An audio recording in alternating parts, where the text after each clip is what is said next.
सी education academy में आप सभी का स्वागत है।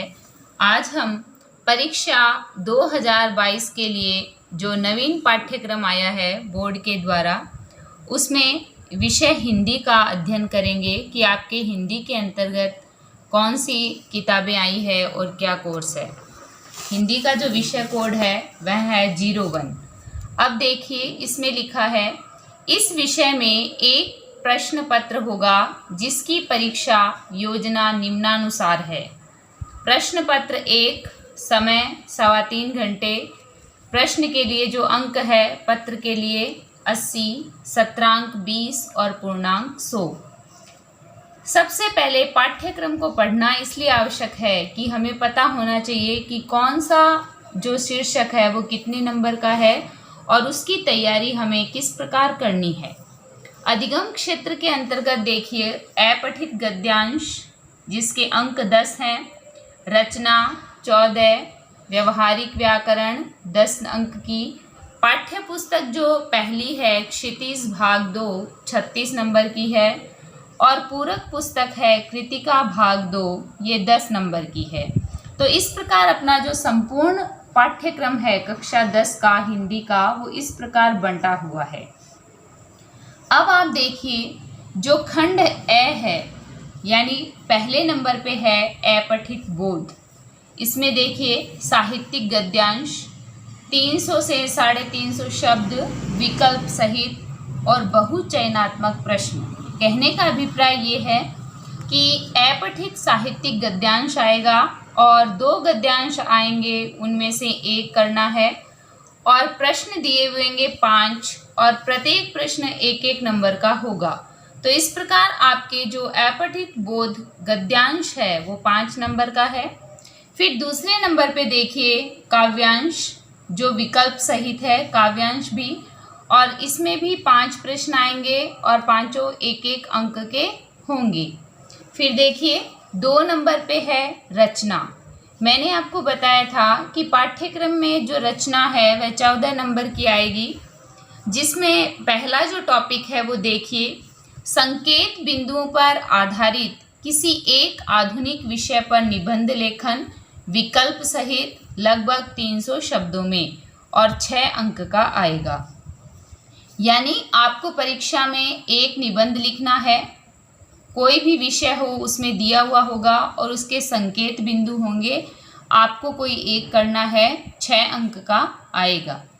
दूसरे नंबर पे देखिए पत्र लेखन, औपचारिक पत्र और अनौपचारिक पत्र विकल्प सहित आएंगे, यानी दोनों पत्र प्रश्न पत्र में दिए हुए होंगे, आपको एक करना होगा, अंक है 4।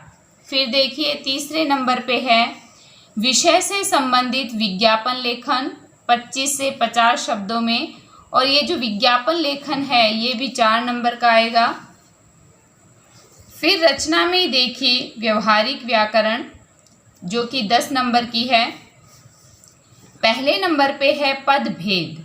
पद भेद के अंतर्गत संज्ञा, सर्वनाम, विशेषण, क्रिया और अव्यय ये टॉपिक आएंगे, 4 अंक के। 2 नंबर पे है उपसर्ग एवं प्रत्यय 2 नंबर के। तीसरा है संधि और समास 2 नंबर के। फिर है मुहावरे और लोकोक्तियाँ पाठ्य पुस्तक के आधार पर 2 नंबर। उसके बाद देखिए पाठ्य पुस्तक एवं पूरक पुस्तक। पाठ्य पुस्तक जो क्षितिज है वो 36 नंबर की है और कृतिका 10 नंबर की है। क्षितिज देखते हैं पहले कि क्षितिज में से क्या क्या आएगा और कितने नंबर का आएगा। पहले नंबर पे देखिए एक व्याख्या गद्य भाग से विकल्प सहित, यानी गद्य भाग के अंतर्गत आपके 2 व्याख्याएं आएगी प्रश्न पत्र में और उन दोनों में से आपको एक करनी है। फिर है 2 नंबर पे एक व्याख्या पद्य भाग से, इसमें भी 2 व्याख्याएं आएगी और एक व्याख्या करनी है, 6 नंबर की है।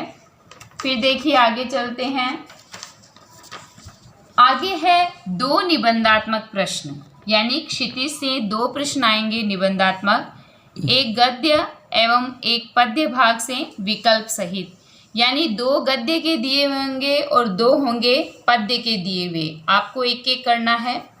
120 शब्द में उसका उत्तर लिखना है। 2 प्रश्न करने होंगे, 6 अंक के होंगे। इस प्रकार अंक हो जाएंगे 12। फिर देखिए 2 लघुत्तरात्मक प्रश्न है, एक गद्य से और एक पद्य से।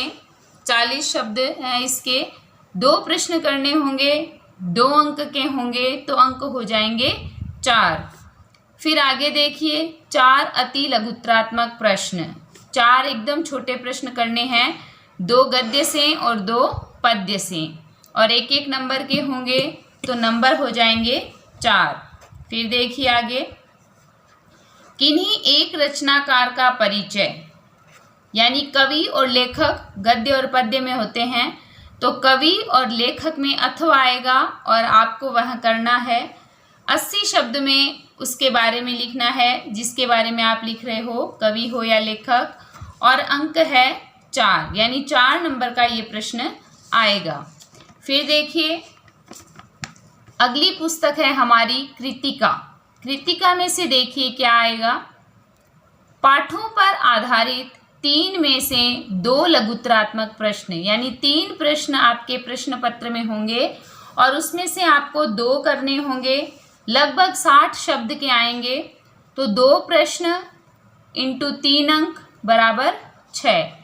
फिर देखिए अति लघुत्तरात्मक प्रश्न 20 शब्द, 2 प्रश्न और 1 अंक बराबर 2।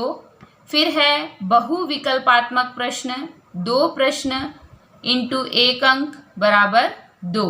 तो इस प्रकार आपके 80 नंबर का जो पाठ्यक्रम है वो आज हमने पढ़ा है। सभी बच्चे या जो भी शिक्षक है विद्यार्थियों को पढ़ाते हैं, उन सभी को पाठ्यक्रम को ध्यान में रखते हुए तैयारी करवानी चाहिए, ताकि रिज़ल्ट जो है वो अच्छा आ सके।